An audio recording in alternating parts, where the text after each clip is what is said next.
You're lying in bed. The room is dark, and it doesn't bother you at all. You reach over, tap your phone, light, instant, 2 seconds. You check the time, put it down, close your eyes. There are lights on every wall of your home, a street lamp outside, a glow from every device you own. If the dark ever threatens you, really threatens you, you can end it. You've never had to think about that. Not once. For 290,000 years, when the sun went down, the world became something else.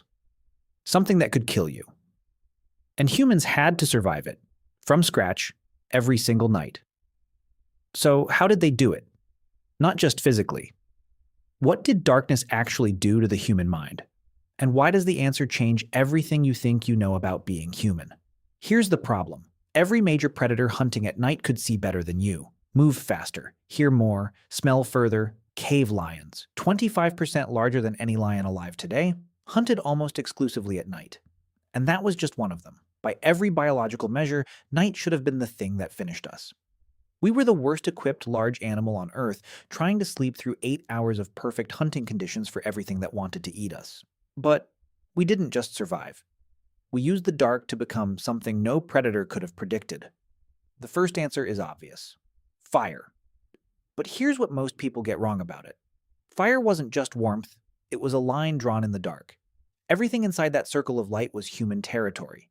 Everything outside was unknown. The firelight was the first safe zone in human history. Anthropologist Polly Visner spent years studying the Zhu Huanzi people of the Kalahari, one of the last communities living close to the way ancient humans did. In 2014, she published her findings in the Proceedings of the National Academy of Sciences. What she found, 81% of all nighttime conversation around the fire was stories. Not logistics, not planning, not survival talk, stories. The fire wasn't just keeping predators away, it was building something that had never existed before.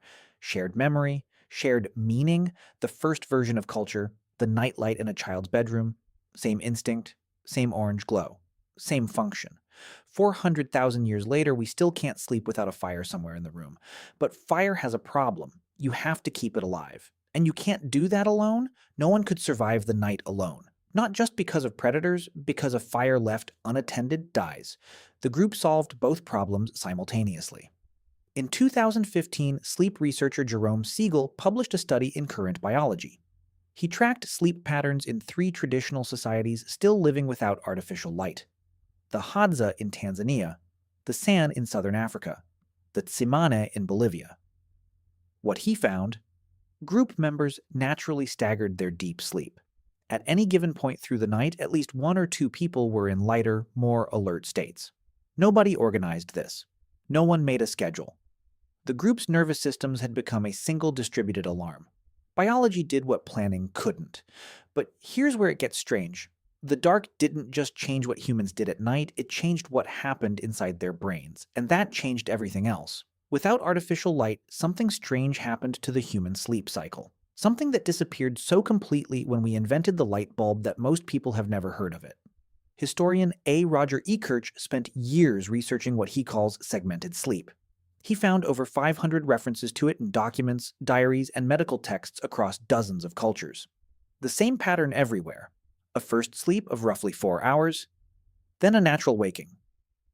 Then 1 to 2 hours of quiet in the dark. Thinking, talking, sometimes making things. Then a second sleep until dawn. This wasn't insomnia.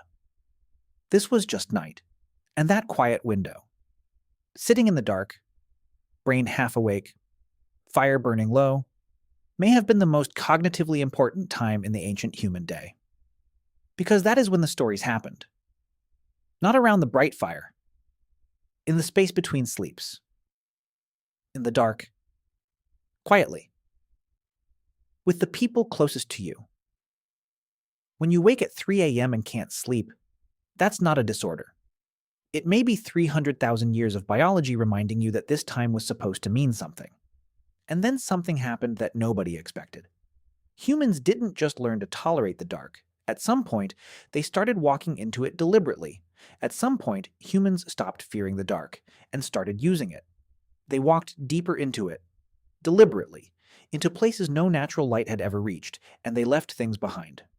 Chauvet Cave, southeastern France, 36,000 years ago. Someone walked alone, or nearly alone, deep into a cave where the dark was absolute. They carried a torch. And in the unstable, flickering light of that flame, they painted horses on the walls, not near the entrance, deep inside, in the most enclosed chambers. Researcher Jean Clotes, who spent years studying Chauvet, noted something remarkable. The deepest chambers have unusual acoustic properties. They echo.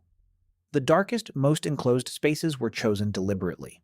By torchlight, the animals on the wall seem to move. The shadows shift with the flame. The paintings come alive.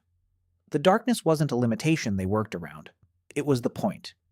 They had taken the most threatening thing in their world and turned it into the first theater, the first ritual, possibly the first religion.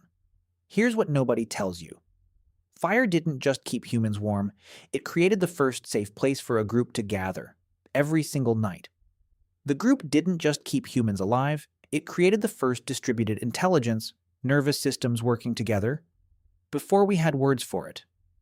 The quiet dark between sleeps didn't just rest the brain. It created the conditions for the first sustained, unhurried human thought. And the art made in the deepest, darkest caves? It may be the first evidence of humans believing in something beyond the visible world. The first religion. The first mythology. The first attempt to make meaning. Every one of those things, culture, cooperation, thought, belief, came directly from the problem of surviving the dark.